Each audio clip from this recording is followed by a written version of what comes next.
toutes, bon matin, bienvenue à l'église de Rixensart. On est très content de vous voir ce matin avec nous. On a changé l'heure, on est tous là à la bonne heure, donc c'est bien. Voilà, alors ce matin, nous allons nous lever et élever nos voix pour le Seigneur, pour lui rendre gloire. J'espère que vous êtes heureux d'être ici. Alors comme d'habitude, pour commencer, on va demander à tonton Nestor de nous bénir dans la prière et de nous aider à préparer nos cœurs. Nous allons prier. Dieu notre Père, nous te bénissons. Nous sommes très contents donc d'être dans ta maison, Seigneur, ce matin. Beaucoup leur ont voulu, mais ils n'ont pas eu cette occasion. Mais nous voici devant toi et nous prions. Nous aimerions te remettre tout ce que nous allons faire, Seigneur, ce matin dans tes mains, pour que ta volonté seule soit faite. Nous prions et demandons que ceux qui sont encore en route, Seigneur, que tu presses leur pas, pour qu'ils soient au milieu de nous, pour qu'ensemble nous puissions donc te louer, te célébrer. Nous rappelons toujours donc du pasteur Edine dans leur voyage. Et Seigneur, nous demandons que tu les assistes à chaque instant que tu pourras. Que ton nom soit béni, Seigneur. Nous prions et demandons que le message de ce matin soit béni et que tu ouvres donc nos entendements pour que nous puissions t'écouter. Que ton nom soit élevé, que ton nom soit glorifié au nom puissant de Jésus-Christ. Amen. Amen, merci beaucoup. Alors, élevons nos voix avec notre premier chant. Béni soit ton nom.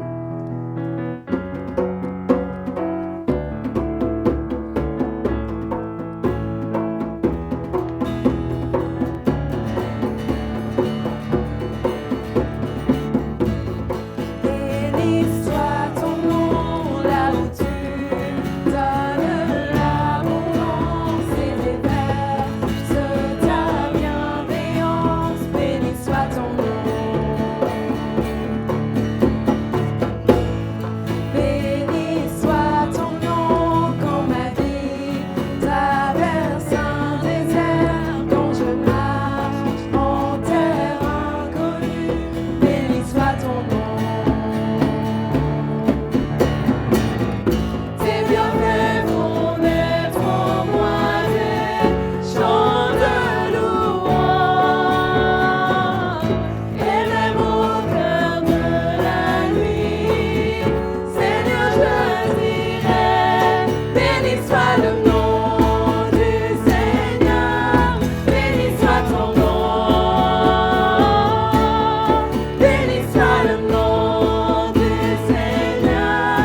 Je vais vous demander de lire avec moi Éphésiens 6, verset 10.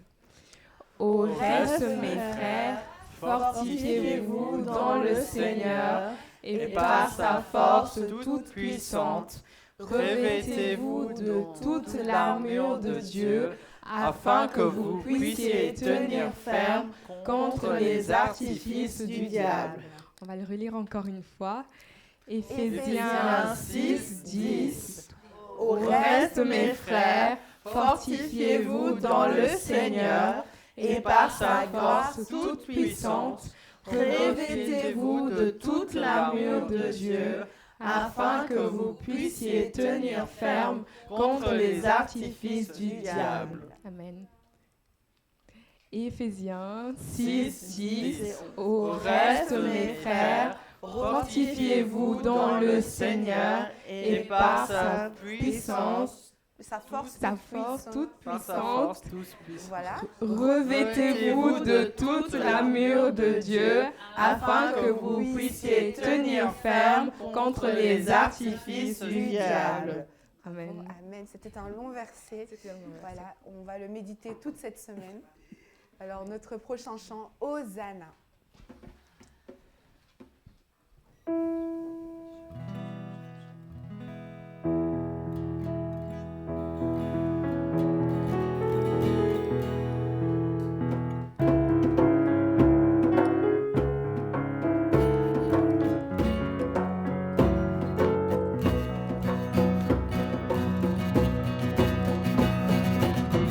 Je vois le roi de gloire qui revient sur les nuées.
chanter. Ok, je vais vous demander de lire avec moi Jean 14, verset 6.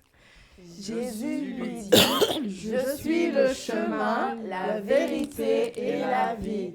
Personne ne vient au Père que par moi. On va le relire encore une fois.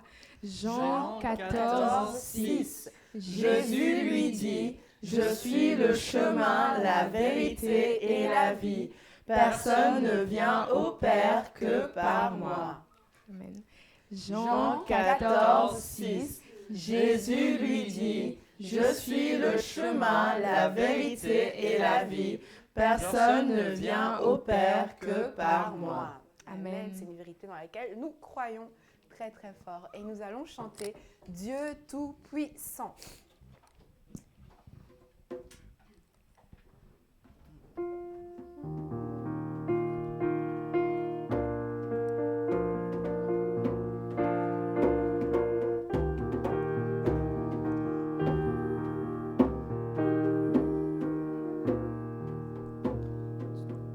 Dieu Tout-Puissant, quand mon cœur considère tout l'univers créé par ton pouvoir, le ciel d'azur, les éclairs, le tonnerre, le clair matin ou les ombres du soir, de tout mon être alors s'élève un chant. Dieu Tout-Puissant, que tu es grand, de tout mon être alors s'élève un chant. Dieu Tout-Puissant, que tu es grand. Quand par les bois ou la forêt profonde, j'aime et j'entends tous les oiseaux chanter. Quand sur les monts, la source avec son onde livre aux zéphyrs son chant doux et léger. Mon cœur heureux s'écrie à chaque instant. Oh Dieu d'amour, que tu es grand. Mon cœur heureux s'écrie à chaque instant. Oh Dieu d'amour, que tu es grand.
cœur, Seigneur.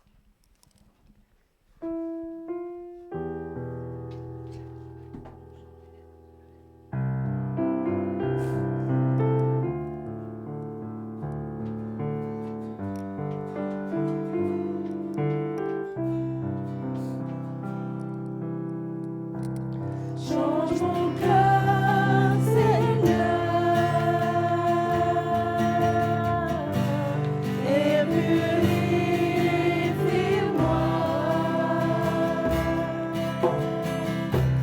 Change mon cœur, Seigneur, que je sois comme toi. Jésus, tu es le potier, je suis l'argile. Brise-moi, façonne-moi, fruit c'est mon désir.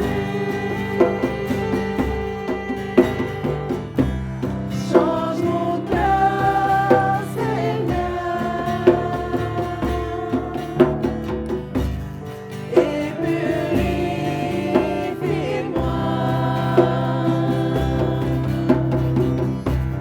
Change mon cœur, Seigneur, que je sois comme toi. Jésus, tu es le potier, je suis l'argile.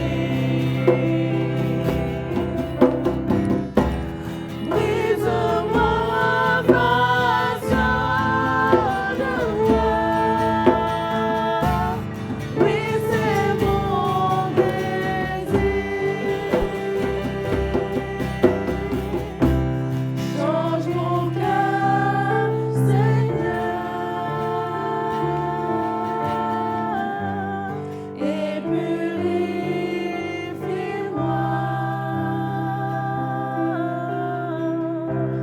Change mon cœur, Seigneur, que je sois comme toi. Alors pour nous emmener dans la prière, est-ce que tonton Jean-Pierre, tu veux bien faire ça pour nous, s'il te plaît? Merci beaucoup.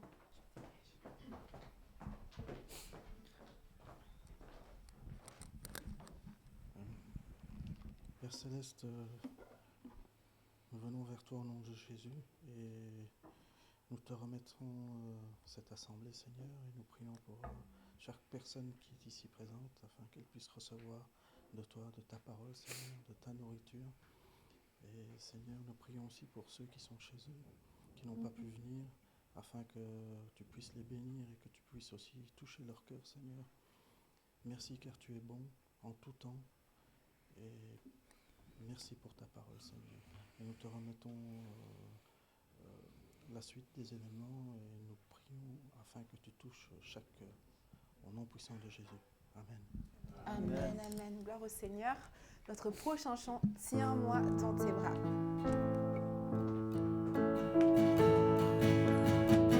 C'est bon? Change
J'ai tout en toi pour toujours.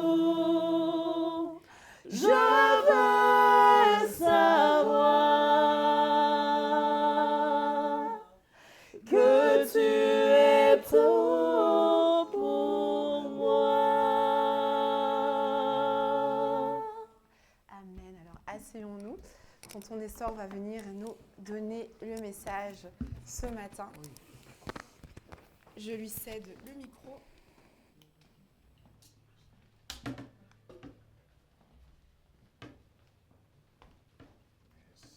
à toi. C'est ta chair.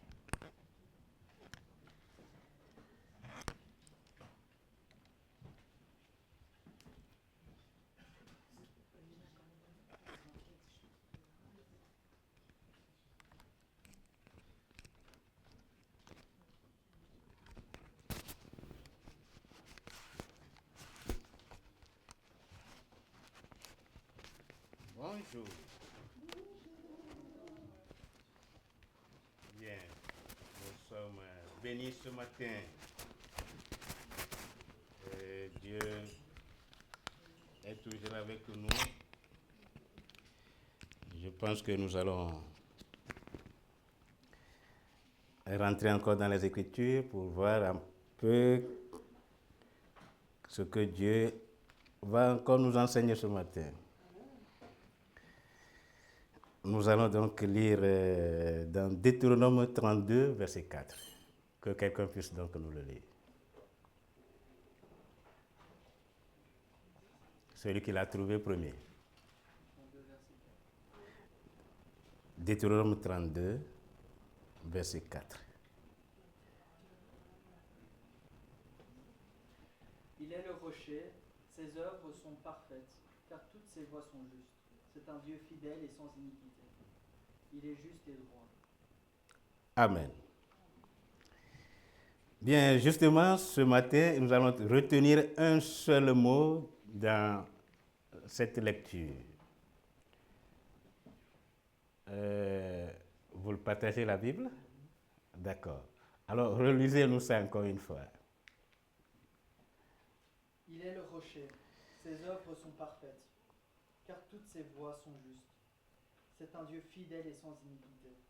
Il est droit, il est juste et droit. Amen. Nous allons juste retenir le mot fidèle. Donc, j'ai donné le titre de mon enseignement.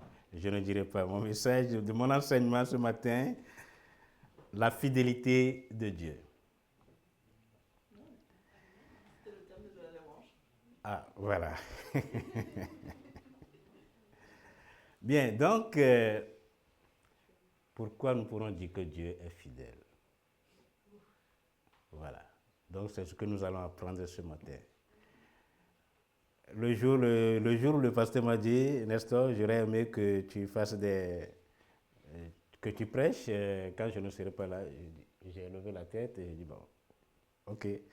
Bon, jamais il m'a dit quelque chose que je ne le fais pas. Bon, si c'est pour Dieu, je le fais. C'est ce que je lui réponds toujours. Et avant même que je ne quitte, j'étais parti travailler chez lui.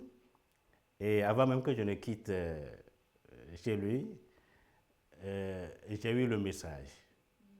Donc, j'ai dit, bon, qu'est-ce que je vais dire ce jour-là? Et puis, il m'est venu en tête, parler de la fidélité de Dieu à l'Église. Je suis revenu, j'ai fouillé dans ma tête, j'ai dit, bon, ok, bon. J'ai essayé donc de voir quelques versets qui me dirigent vers la fidélité de Dieu.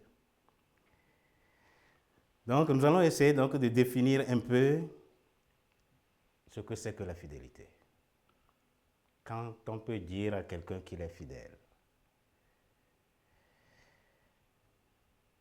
Bien. Bon, il m'a dit, il faut prêcher. Je dis, bon, il dit, Nestor, tu aimes prêcher? Je dis, bon, j'aime enseigner plutôt, pasteur. C'était ce que je lui avais dit. Donc, je viens ce matin pour... nous allons apprendre. Nous allons tous apprendre. et comprendre encore pourquoi nous attachons vraiment à Dieu. La raison pour laquelle nous devons nous attacher à Dieu. Quand on me dit que quelqu'un est fidèle, quelqu'un qui est constant, quelqu'un à qui on a confiance, quelqu'un qui est loyal, quelqu'un qui tient toujours ses promesses. Je pense qu'il est vraiment important de suivre une telle personne. Donc, la fidélité de Dieu, bon, ce que la Bible pourra nous dire, signifie ou bien est qu'il est digne de confiance, il est loyal, il tient à ses promesses, il est constant dans son amour envers son peuple.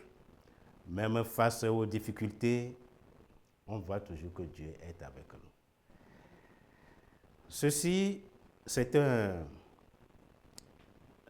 Cet attribut de Dieu se manifeste dans beaucoup de choses dans notre vie. Et nous pourrons donc voir aussi ses accomplissements. Nous allons voir la nature de cette fidélité de Dieu.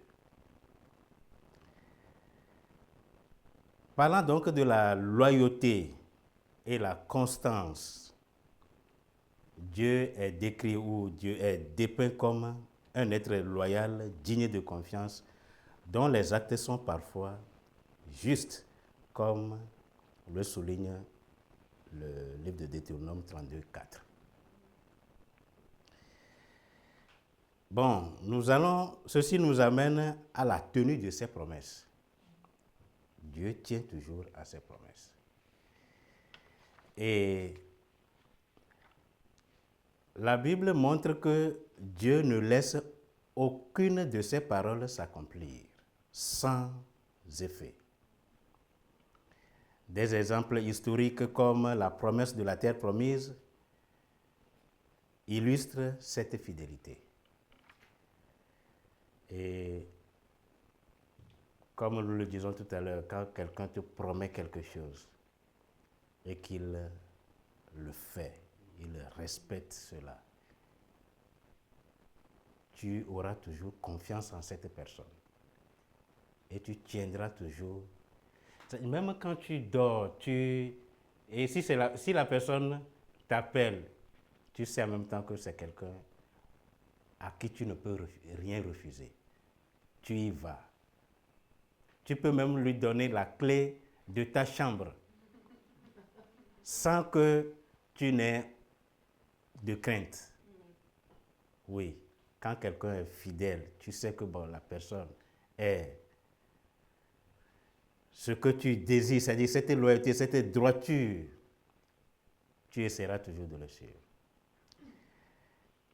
Donc Dieu tient à ses promesses, raison pour laquelle nous pourrons donc le suivre, ou bien nous pourrons dire que nous avons un Dieu qui est tout pour nous.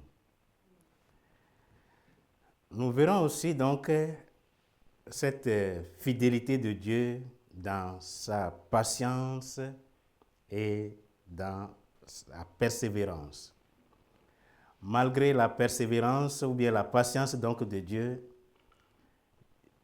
envers l'humanité, sa fidélité ne faillit jamais, sa fidélité ne faillit pas.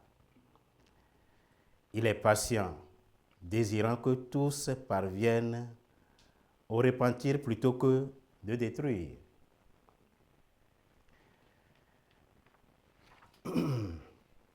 Dieu, c'est quelqu'un qui est... Partant de là, on peut donc voir donc que Dieu est fiable. Quand on dit que quelqu'un est fiable. Dans l'histoire donc de David face à Goliath, nous pourrons donc donner cet exemple. La Bible montre que Dieu, en sa fidélité, a le pouvoir de délivrer, a le pouvoir de protéger ses disciples, ses fidèles. Donc, la fidélité, quand tu sais que quelqu'un est fidèle, quelqu'un à qui tu peux faire confiance, quelqu'un qui est loyal envers toi, ceci nous donne une foi solide. Ça constitue en ce moment un pilier, le pilier même donc de notre foi. Donc, cette fidélité qui est un pilier central même de la foi démontre par des actes concrets comme le don de la terre promise que j'avais dit tout à l'heure. Alors, quand je parle donc de l'enseignement de ce matin, parlant donc de la fidélité de Dieu, je pense que nous ne pourrons pas oublier comment cela se manifeste. Donc ceci nous amène à aller dans les manifestations de la fidélité. C'est-à-dire comment la fidélité de Dieu se manifeste dans notre vie, dans la vie d'un croyant. Bien, Dieu tient toutes ses promesses, même dans des situations difficiles. Moi, quand je suis arrivé en Europe, j'ai vu ce que c'est que la fidélité de Dieu. Oui. Il y a certaines choses qui nous marquent toujours. C'est-à-dire que tu passes dans certaines situations pour grandir. Et c'est ce qui m'est arrivé. Hier, Hortense et moi parlaient donc de quelque chose. Et elle disait, mais pour toi c'est différent. Oui, je dis, la grâce de chacun est différente de l'un par rapport aux autres. Oui. J'ai toujours l'habitude de signaler ceci quand je suis arrivé. Tout le temps que j'ai commencé à travailler, vous savez que je travaille dans les titres services. Donc, si ta maison est sale, appelle-moi. Je vais mettre ta maison propre. Ça, c'est ce que je fais depuis il y a bientôt 13 ans. Donc, je sais le faire. Bien, quand j'ai commencé à travailler en ce moment-là, je n'avais pas encore mon titre de séjour. Mais, qu'est-ce qui s'est passé? Je travaillais officiellement. C'est-à-dire, quand tu n'as pas le titre de séjour, tu ne peux pas travailler officiellement. Mais mon cas est différent. Je travaillais reconnu par l'État. Ceci n'est pas le cas pour tout le monde. Quand je dis aux gens que je n'ai pas de papier, c'est un terme que je n'aime pas utiliser. Parce que moi, j'ai des papiers. Je me promenais même avec mon passeport quand j'étais chez moi. Donc, je ne sais pas quel papier dont on parle. Donc, alors, c'est un peu difficile. Quand j'explique aux gens, ils disent non, Nestor, tu ne dis pas la vérité. Je dis, ah bon?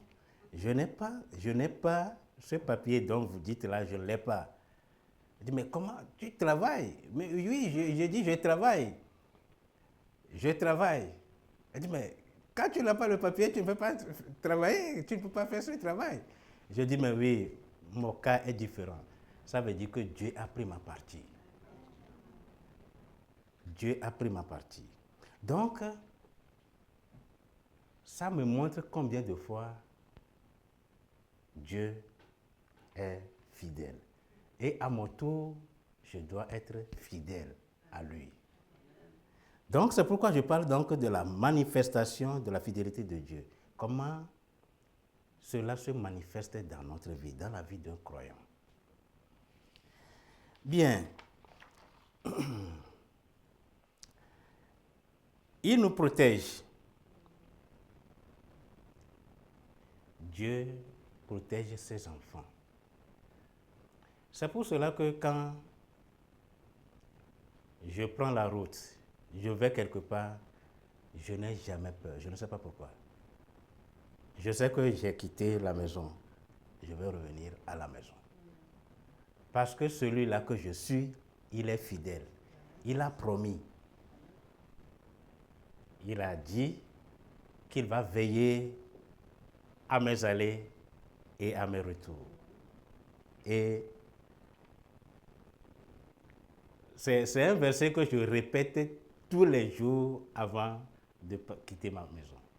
Je dis, Seigneur, c'est ce que tu as dit. Hein? Tu dis que tu vas veiller à mon aller et à mon retour. Je m'en vais. Et je prends la route. Donc, je sais que je vais revenir, quelles que soient les situations. Donc, c'est pour démontrer. Lui, il m'a déjà démontré sa fidélité. Et je n'ai plus peur. Il nous protège, il nous aide. Dieu protège et garde ceux qui se confient en lui. Il affirme. Il vous affermira et vous gardera du malin. Il est aussi dépeint comme le rocher parfait dans toutes nos voies, bien dans toutes ses voies, juste et droit. Bon. Alors, je vais laisser un tel Dieu et suivre qui? Je n'en trouve plus. Vous voyez. Donc, c'est pourquoi je dois aussi démontrer ma fidélité envers lui. Je reste avec toi, Dieu. Je reste avec toi et je ne bouge pas. Je t'ai trouvé et je suis avec toi. Parce que lui m'a accueilli. Lui, il m'a tout donné. Alors, je n'ai plus nulle part où aller. Je reste avec lui. Ça, c'est ce que moi je dois faire. Chrétiens que nous sommes, nous devons faire en sorte que Dieu reconnaisse cette fidélité que nous avons, que lui nous a démontré, nous allons aussi démontrer le nôtre à lui. Donc, Dieu est la personne que nous avons et nous devons rester avec lui.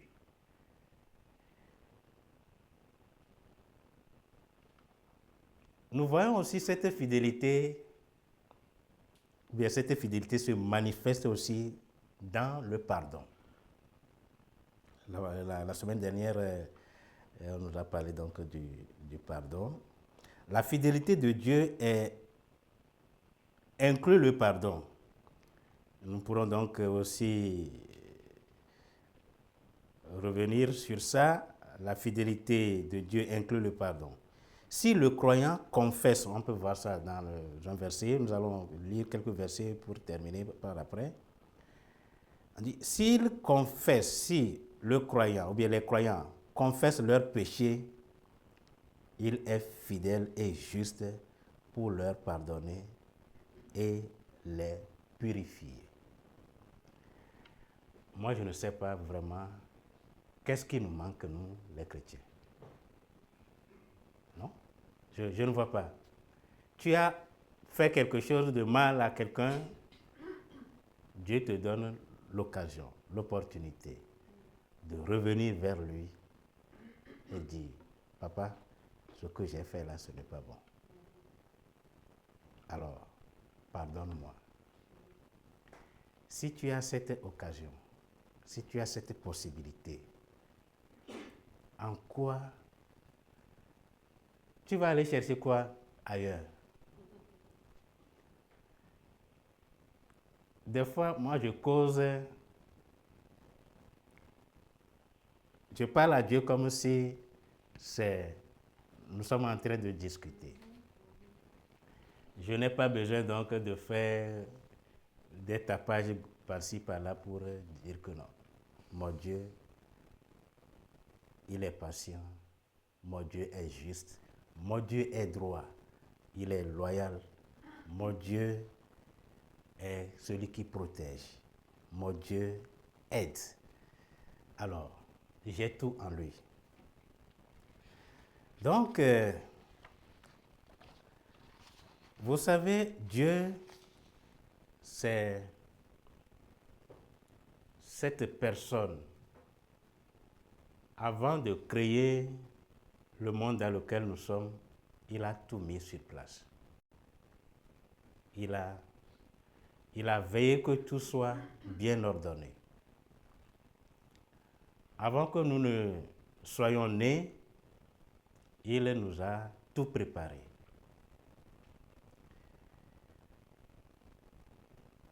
Dieu est fidèle dans son alliance, une alliance éternelle.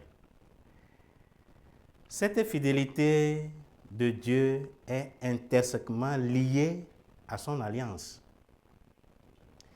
qui est solide grâce à Jésus-Christ. Il est fidèle à son alliance et à sa bonté envers ceux qu'il aime.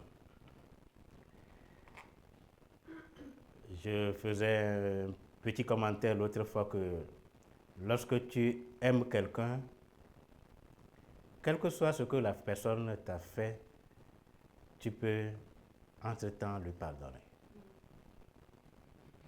Oui. Si c'est vraiment un amour, si tu l'aimes, Dieu nous aime, c'est pourquoi il nous pardonne. Si nous faisons des erreurs, si nous péchons, il est fidèle et juste pour nous pardonner. Dans cette alliance éternelle, il nous a donné Jésus-Christ, qui a pris tous nos péchés et est allé à la croix avec. Et nous a rendus, nous, justes. Le chrétien peut vraiment se poser la question, qu'est-ce qui me manque? De quoi ai-je encore besoin? C'est-à-dire, les voies sont là. Oublions l'argent, oublions le bien matériel. Même à ce niveau, Dieu répond toujours. Parce que quand nous prions, il faut travailler pour avoir de l'argent. Je sais que des gens ont prié dans cette église, Dieu, je n'ai pas de travail. Et ils ont le travail. Bon, si il peut faire tout ça, alors qu'est-ce qui nous manque?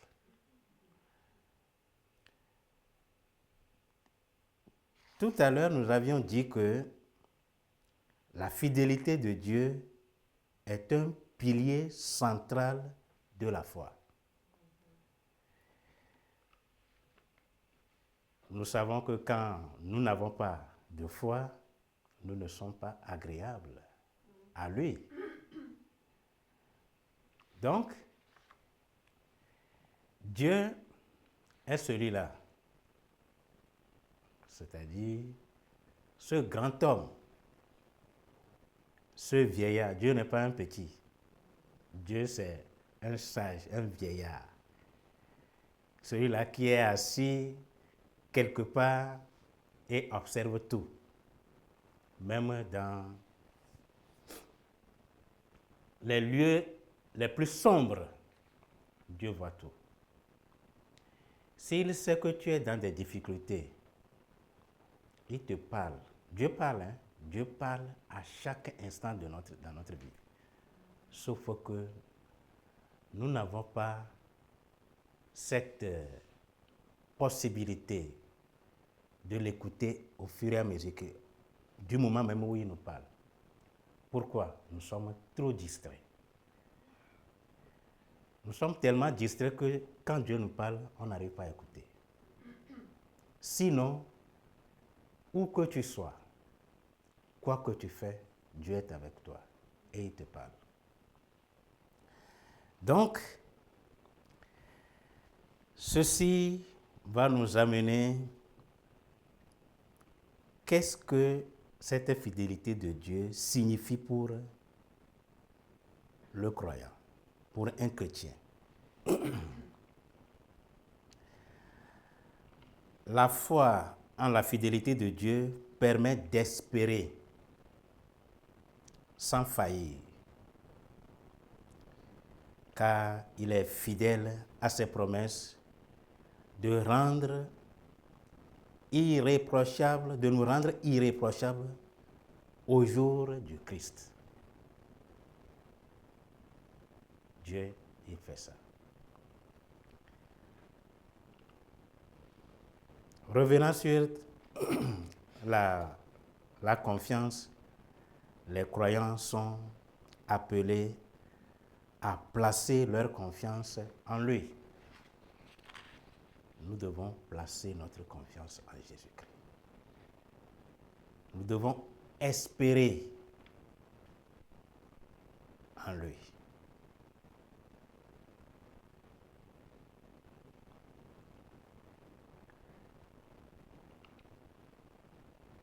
Nous devons avoir un modèle.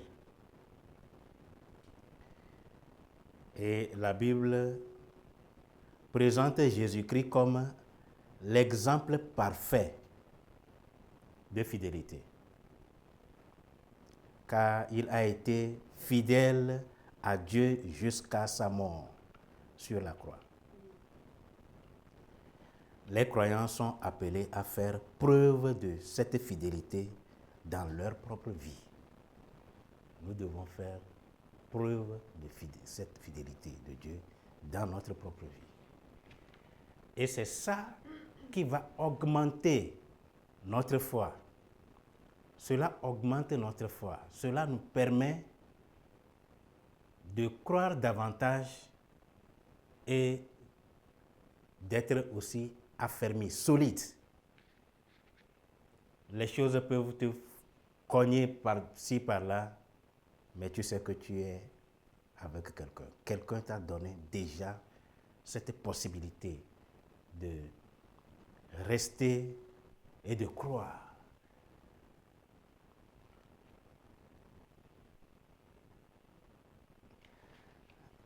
J'ai cherché un peu dans le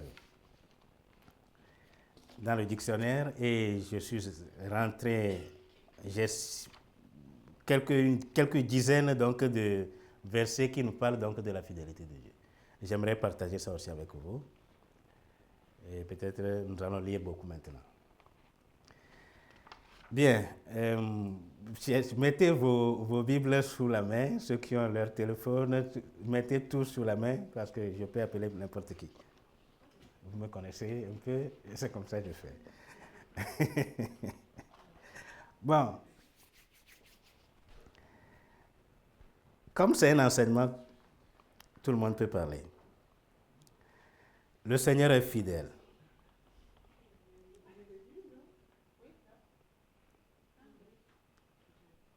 Ceci, en principe, je devais dire que tout le monde devait avoir un cahier. Voilà. Je vois Nadine qui notait sur son téléphone. Certes, c'est très bien.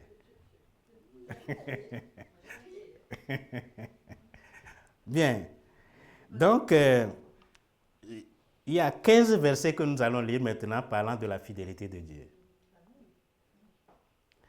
Bien. Quelqu'un pour nous lire 2 Thessaloniciens 3, 3.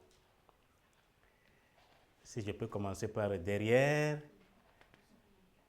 Becky, tu as déjà ta Bible? Moi, j'ai ma Bible. D'accord. Ah, d'accord. Est-ce que l'autre micro, on peut mettre l'autre micro portatif comme ça, on peut les passer, voilà. Comme ça, tout le monde peut bien écouter. 2 Thessaloniciens 3, verset 3.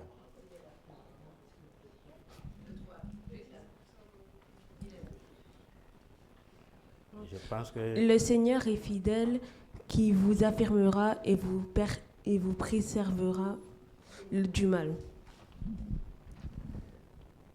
il faut nous relire ça comme ça. Le Seigneur est fidèle qui vous affirmera et vous préservera du mal. D'accord. Dieu est fidèle. Lui qui vous a appelé, c'est-à-dire nous sommes dans le deuxième verset. Dieu est fidèle. Lui qui vous a appelé à vivre en communion avec son Fils Jésus-Christ, notre Seigneur. Ça, nous pourrons donc le noter ou bien le lire dans 1 Corinthiens 1, 9. 1 Corinthiens 1, 9. Troisième verset.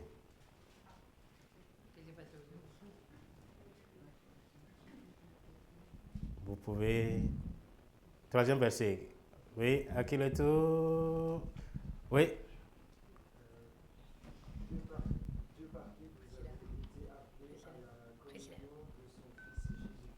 Notre Seigneur est fidèle. Relis. Dieu par qui vous avez été appelés à la communion de son Fils Jésus-Christ, notre Seigneur est fidèle. Le troisième verset.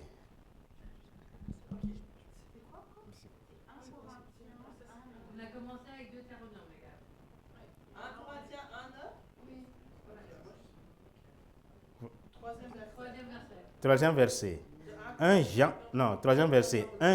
1, 9. 1 Jean 1, 9. 1 Jean 1, 9. Oui. Si nous confessons nos péchés, il est fidèle et juste pour nous les pardonner et pour nous purifier de toute iniquité. Voilà. Si nous confessons, ou bien si nous reconnaissons nos péchés, il est fidèle et juste pour nous les pardonner et pour nous purifier de tout mal.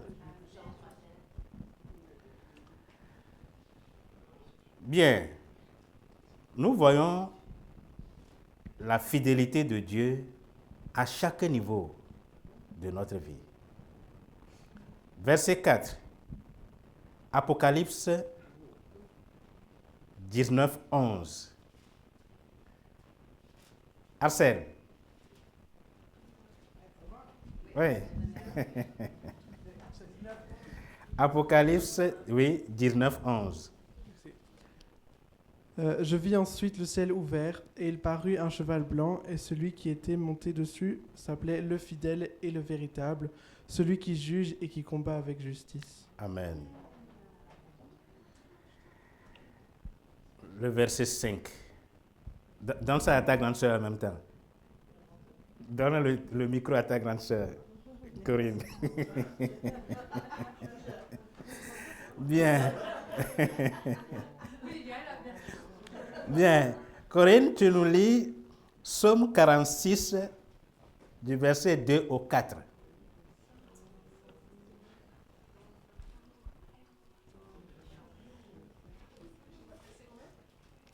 Psaume 46, versets 2 à 4.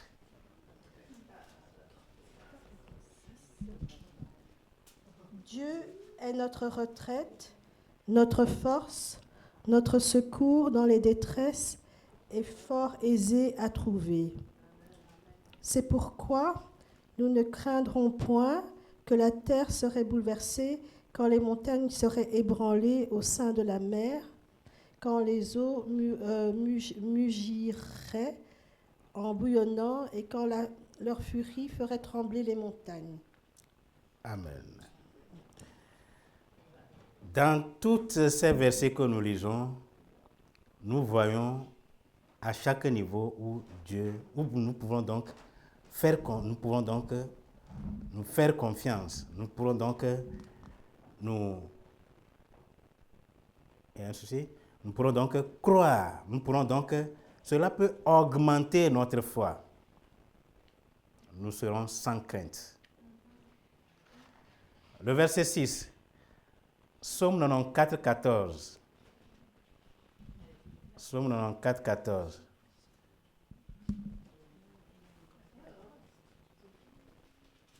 Déborah, tu peux nous lire ça?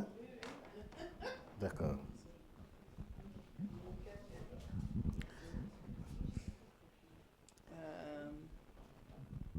Non, le Seigneur ne laisse pas son peuple. Il n'abandonne pas ceux qui lui appartiennent. Amen. L'Éternel ne délaisse pas son peuple. Il n'abandonne pas son héritage. Oui.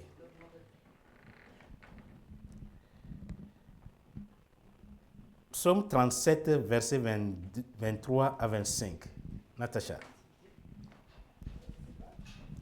Psaume 37, le verset 23 à 25. Versets 23 à 27. L'Éternel affermit les pas de l'homme et il prend plaisir à sa voie. S'il tombe, il n'est pas terrassé, car l'Éternel lui prend la main. J'ai été jeune, j'ai vieilli, et je n'ai point vu le juste abandonné, ni sa postérité mendiant son pain. Amen. Toujours, Continue. toujours il est compatissant et il est prêt, et sa postérité est bénie. Détourne-toi du mal, fais le bien, et possède à jamais ta demeure. Amen. Le psaume 9, 10, le 8e verset. Masika, tu peux nous lire ça? Oui, je vais te répéter le verset. Le psaume 9, versets 10 et 11. L'Éternel est un refuge pour les opprimés, un refuge au temps de la détresse. Ceux qui connaissent ton nom se confient en toi, car tu n'abandonnes pas ceux qui te cherchent, ô Éternel. Amen. Nous parlons toujours donc de la fidélité de Dieu. Pourquoi quelqu'un qui est droit, juste, quelqu'un à qui on peut faire confiance, quelqu'un qui protège, quelqu'un qui dirige, quelqu'un qui a tout pour nous, pourquoi ne pas lui faire confiance? Nous lisons le 9e verset, Nombre 23, 19. Nombre 23, 19. Nadine.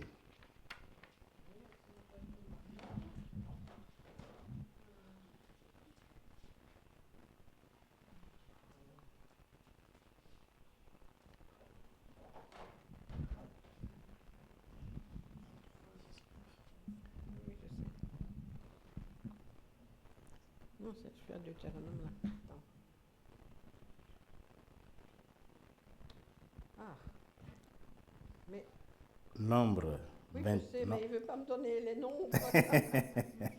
Nombre 23. Nombre 23, 19. Dieu n'est point un homme pour mentir. Ah. Dieu n'est point un homme pour mentir, ni fils d'un homme pour se repentir. Ce qu'il a dit, ne le fera-t-il pas? Amen. Ce qu'il a déclaré, ne l'exécutera-t-il pas? Voici, j'ai reçu l'ordre de bénir, il a béni, je ne le révoquerai point. C'était Amen. jusqu'à quoi? Oui, c'est fini. Encore un? Oui, c'est déjà lui. Ok.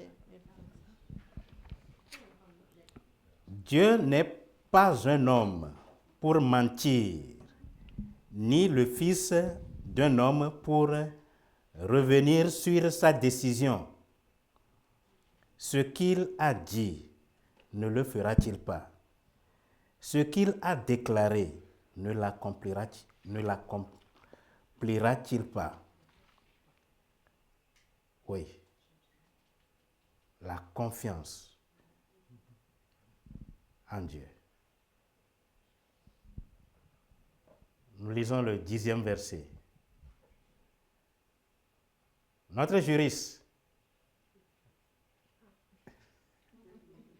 Vous ne savez pas que nous avons une juriste maintenant? Je vous l'apprends alors. Nous avons une juriste maintenant, donc elle est juriste, donc.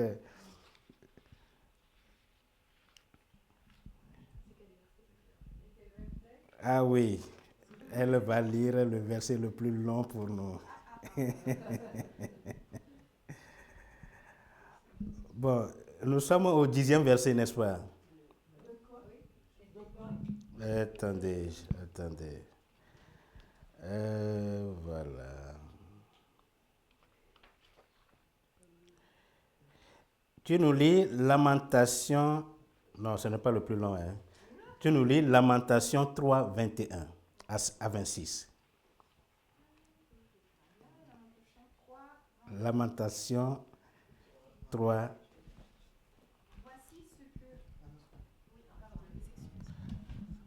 Voici ce que je veux rappeler à mon cœur, et c'est pourquoi j'aurai de l'espérance. Ce sont les bontés de l'Éternel que nous n'avons pas, ce sont les bontés de l'Éternel que nous n'ayons pas été consumés. Ses compassions n'ont point défailli. Elles se renouvellent chaque matin. Ta fidélité est grande. L'Éternel est mon partage, dit mon âme. C'est pourquoi j'espérerai en lui. L'Éternel est bon pour ceux qui s'attendent à lui, pour l'âme qui le recherche. Il est bon d'attendre en repos la délivrance de l'Éternel.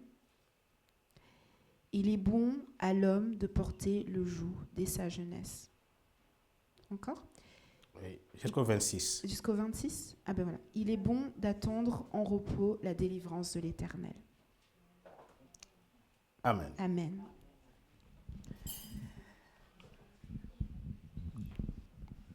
Cet exercice que nous sommes en train de faire ce matin permettra à chacun de garder au moins le verset qu'il a lu aujourd'hui. Tu répètes ça, tu tiendras toujours quelque chose dedans. Moi, je l'ai toujours fait.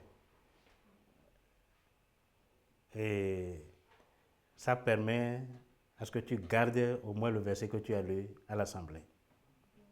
Oui. Bien, nous sommes au 11e verset. Nous sommes au 11e verset. Deutéronome, bon, c'est ça que nous avions lu entre-temps. Mais on va relire ça. Deutéronome 32, verset 4. Deutéronome 32, verset 4.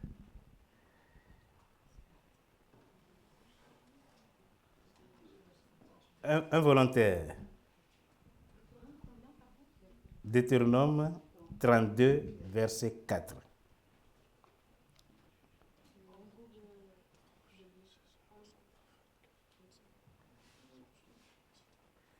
Il est le rocher, ses œuvres sont parfaites, car toutes ses voies sont justes. C'est un Dieu fidèle et sans iniquité. Est-ce que je dois recommencer? Ok. Il est le rocher, ses œuvres sont parfaites, car toutes ses voies sont justes. C'est un Dieu fidèle et sans iniquité. Il est juste et droit. Amen. Il est le rocher. Ce qu'il a accompli est parfait, car toutes ses voies sont justes. C'est un Dieu fidèle et dépourvu d'injustice. Il est juste et droit.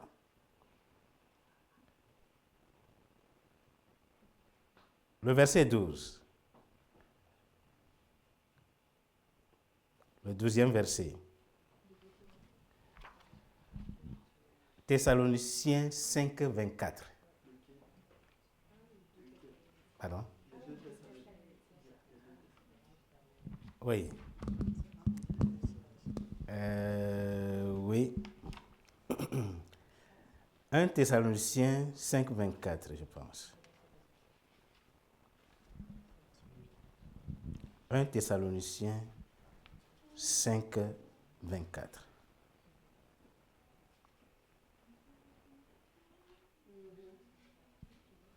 Oui, je peux.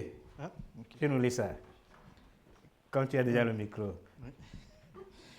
Celui qui vous a appelé est fidèle et c'est lui qui le fera. Amen. Oui, celui qui vous appelle est fidèle. C'est aussi lui qui le fera.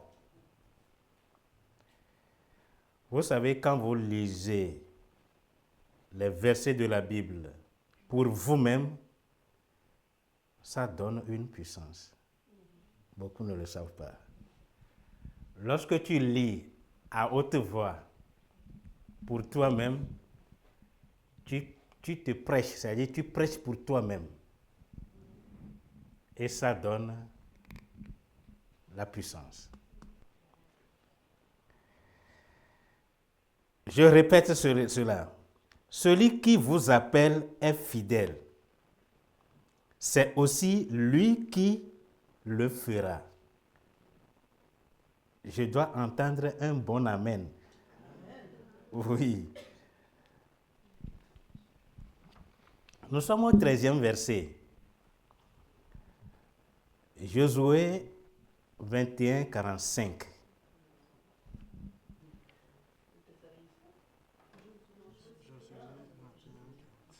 Josué, le livre de Josué 21, verset 45. Olivia. Oui. Ah oui, Josué, tu peux nous lire ça? Ah, Olivia. Oui. Olivia.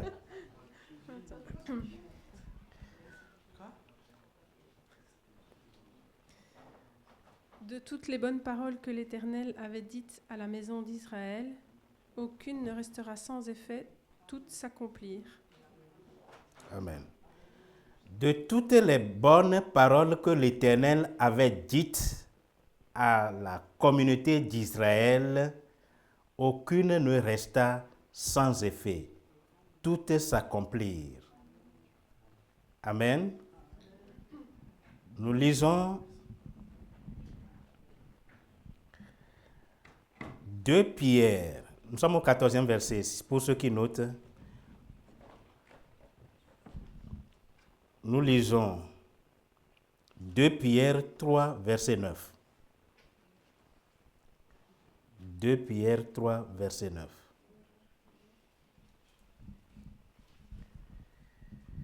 Oui, qui n'a pas encore lu? Donnez le micro à droite donc de qui? Voilà.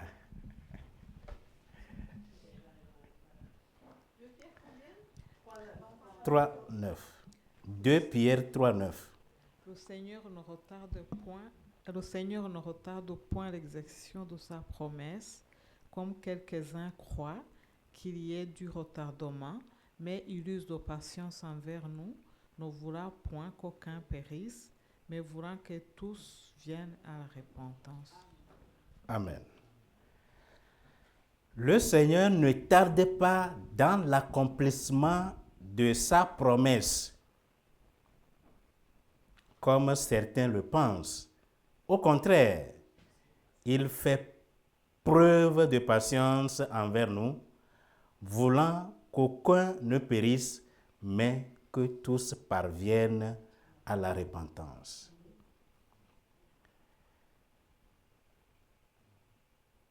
Pour finir avec les versets, et nous allons faire une petite récapitulation. Qui n'a pas lu? à côté de le frère de...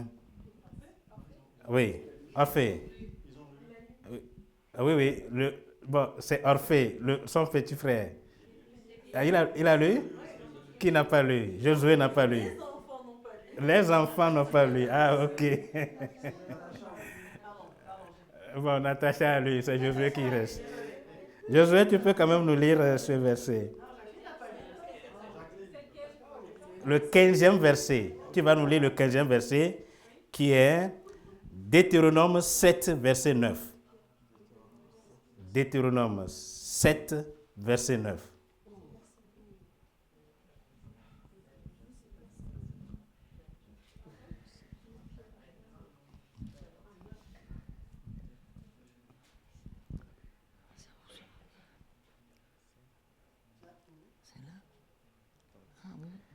Là, hein. Ça y est? Un instant, parce que c'est écrit petit. Hein. Reconnais donc que c'est l'Éternel ton Dieu, qui est Dieu, le Dieu fidèle qui garde son alliance et sa miséricorde jusqu'à 1000 générations à ceux qui l'aiment et qui observent ses commandements. Amen. Ah oui, amen. Amen. Josué, relis-nous le même verset.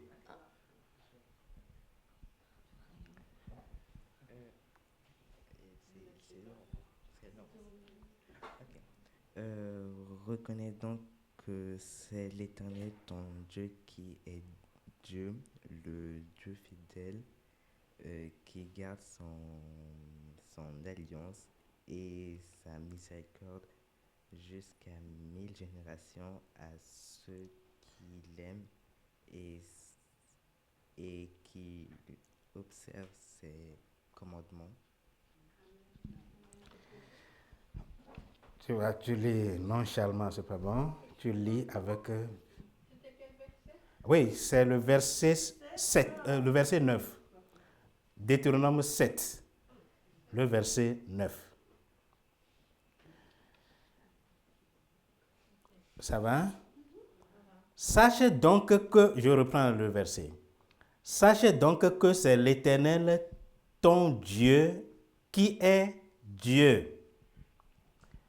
Ce Dieu fidèle garde son alliance et sa bonté jusqu'à la 1000e génération envers ceux qui l'aiment et qui respectent ses commandements. Bon, je ne vois pas pourquoi je ne peux pas suivre cet homme aussi fidèle. Et je ne vois pas pourquoi moi, je ne peux pas être fidèle à cet homme.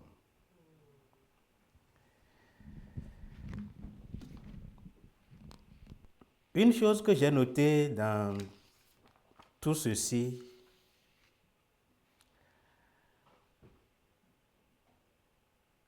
c'est comment la fidélité de Dieu se manifeste.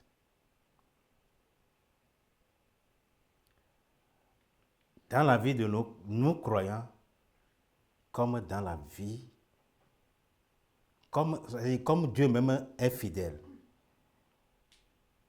La nature, dans sa nature divine. J'ai noté que cette fidélité, qui est un pilier central de notre foi, et qui est démontré par des actes concrets. Oui, la fidélité de Dieu. C'est sur ce point que nous allons donc prier et remercier Dieu. Seigneur notre Dieu, nous sommes reconnaissants. Nous voulons rester fidèles à toi, parce que toi, tu es fidèle. Nous sommes tes enfants. Tu n'as jamais abandonné tes enfants. Tu nous l'as prouvé à travers beaucoup de passages bibliques. et nous croyons. Nous fondons notre foi sur ta personne, sur ta nature. Tu es Dieu. Celui-là qui est loyal, celui-là qui est droit, juste, tu pardonnes, tu protèges, tu aimes. Nous te sommes reconnaissants. Nous demandons que tu nous donnes la force de continuer à te louer, à te célébrer, à te dire merci. Nous te remettons donc l'enseignement de ce matin entre tes mains. Et bénis-nous avec cet enseignement pour que cela puisse continuer à sonner sur notre cœur, dans nos oreilles, pour que nous restions vraiment fidèles à toi. Que ton nom soit béni, que ton nom soit glorifié au nom puissant de Jésus-Christ. Amen. Bien. Je vais continuer avec les autres points. Voilà.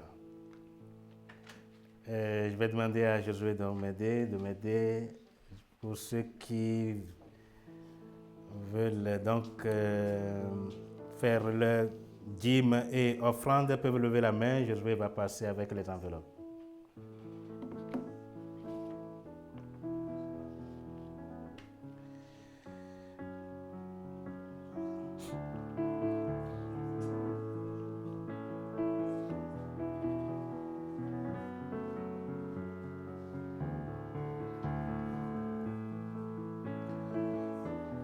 Et je vais demander à Jean-Pierre donc de lever la voix pour prier pour les dîmes offrandes.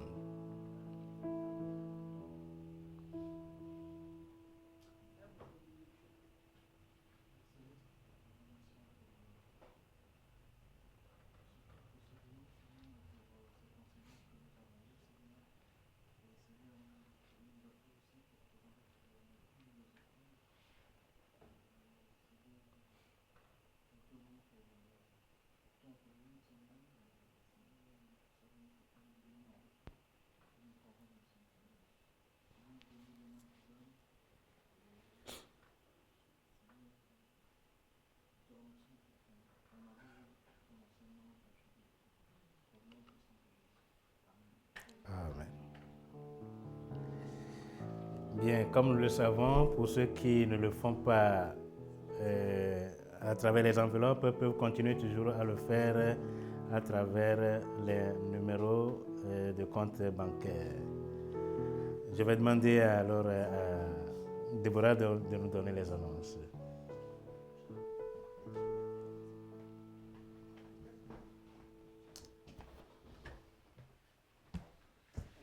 Bonjour. Gardez continuellement Amandine en prière. Elle va un peu mieux, mais c'est petit par petit, ça va plus lentement qu'elle aimerait bien. Heureusement, on a encore une semaine de vacances avant qu'elle va reprendre le travail. Alors, elle a encore une semaine pour se rétablir. Mais gardez-la en prière. Réunion de femmes, on a eu ça la semaine passée pour ceux qui étaient présentes. On a eu un fabuleux temps. Notre dernière réunion de femmes chez Nadine, on a mangé des biscuits. Non, pas de biscuits, on a mangé des scones. Et des petits sandwichs à l'anglaise. On a bu du thé, on a eu une bonne petite leçon. On a fait un jeu. Jacqueline était très douée à ce jeu. Il faut la garder en tête quand tu veux jouer des jeux de société. Et la prochaine, normalement, va être le 30 novembre. Et puis, on aura une réunion de planification pour Thanksgiving le 2 novembre. On vous invite à participer. C'est un de nos grands événements qu'on met ensemble. On aimerait bien que tout le monde participe à essayer de le mettre ensemble. On a des petits jobs pour tout le monde. T'inquiète. Et puis, non, c'est pas le 15 novembre, c'est le 23 novembre. Et Jacqueline m'a demandé de vous rappeler, gentiment, oui, tu te souviens pas, mais tu me l'as dit la semaine passée. Je vais te le dire. Elle m'a dit de rappeler que ça se passe pas à l'église. Tu vois? Ça se passe pas à l'église, ça se passe au camp de Genneval. Toute la journée se passe au camp de Genneval. On va pas commencer à l'église et puis aller par là. On commence au camp de Genneval, on reste au camp de Genneval à travers le service et le repas. Alors du coup, si tu as besoin quelqu'un pour venir te chercher ou si tu as besoin de quelqu'un de venir te prendre de ici à là, dites-le nous. On a des gens en place qui peuvent vous amener. Comme ça, tu n'es pas coincé quelque part. La veille, non, on n'a pas la salle jusqu'à jour J. Du coup, on doit s'installer le matin, qui veut dire que j'aurai besoin d'une équipe d'installation et j'aurai besoin aussi d'une équipe de désinstallation.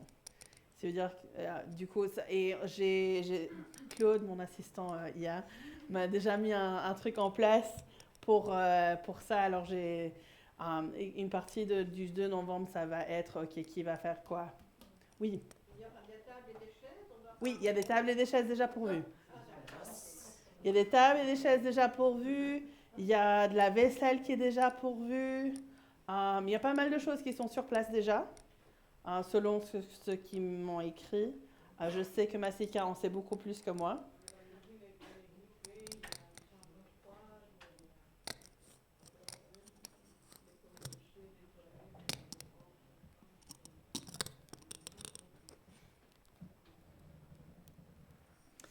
Et du coup, on va passer un beau temps. On aura de la place, on va bien manger, la cuisine est équipée. Alors on aura la chance de bien cuisiner dans une grande cuisine. La question maintenant, c'est de où trouver toutes les dindes.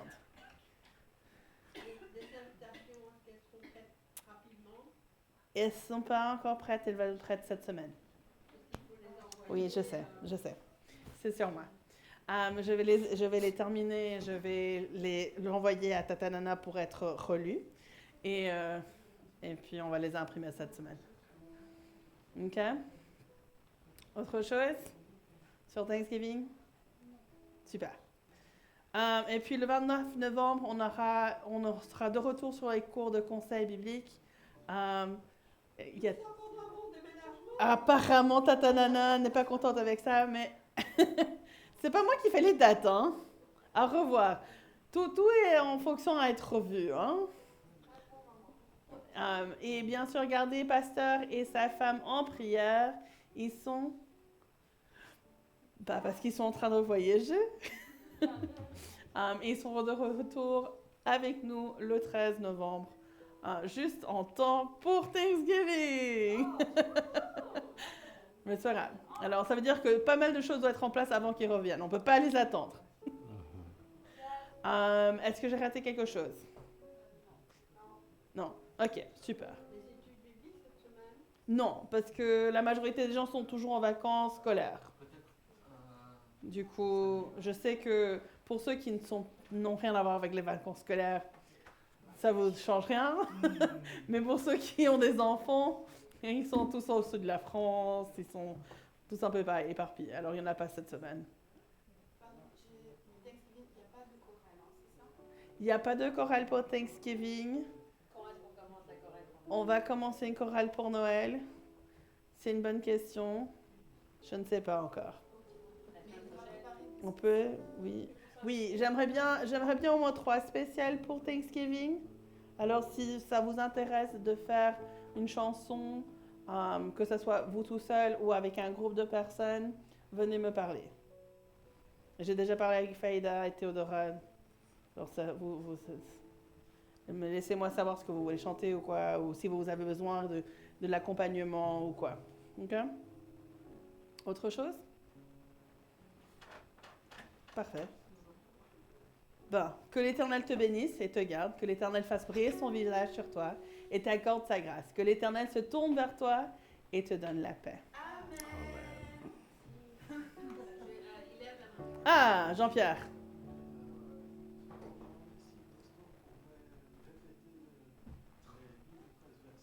Oui. Et Nathan de donner le verset 32. 32. D'accord. D'accord. Ok. L'autre fois, on a inversé un peu. Mais je vais vous donner 2 versets aujourd'hui. Pourquoi 2? Josué, tu viens nous aider, s'il te plaît. Non, Josué, il a passé avec les versets la semaine passée. 33, il n'a pas donné 32. Il n'a que donné 32. Donc, il va donner maintenant 32 et 33. 32 seulement? Ah, d'accord. Ok.